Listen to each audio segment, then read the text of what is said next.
Welcome to the League of Legends patch preview. I'm Freak and I'm here with Morello, lead champion designer. Together we'll be discussing some of the gameplay changes coming into the next update for League of Legends.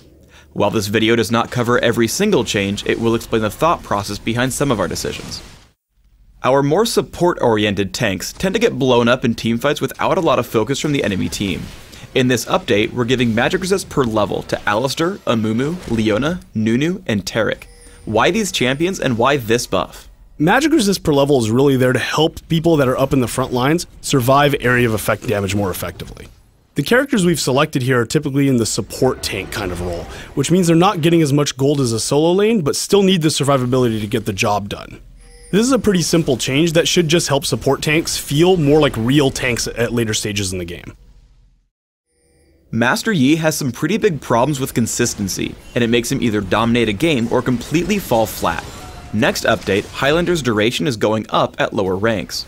What do we expect to happen after these buffs? Highlander's really the thing that lets Master Yi be Master Yi, and an increased duration on this means he's Master Yi more often. The duration increase on Highlander is really there to give Yi mid-game teamfight presence and better ganking power. This is really important for Yi as he's the kind of character who needs a ton of gold and he needs to have a decent early game to be effective later. Ryze has a few major issues. First, he's overpowered in high-level play as he deals way too much damage for how tanky he gets. Second, he has only one real item build without any room for variety. In the Varus update, Ryze is undergoing a whole suite of changes. The mana ratios on Overload and Rune Prison are getting nerfed, but Spell Flux is gaining one. Overload's base damage and ability power ratio are going up, and Spell Flux is going to prioritize bounces to enemy champions. We're tweaking some of his base stats, mana costs, and spell ranges to make him more consistent with other mages. Finally, his ultimate is losing its passive mana and gaining an additional active effect, granting bonus movement speed. What do we expect to see out of these changes to Ryze?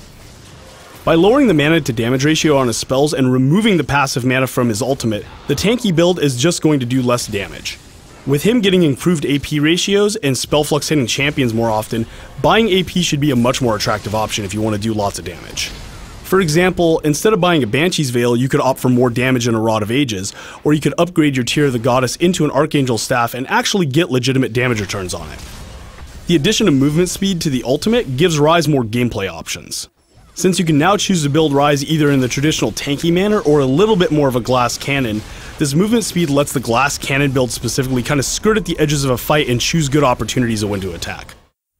Itemization for our ability power oriented champions has grown pretty stale, so we're amping up a number of our ability power items.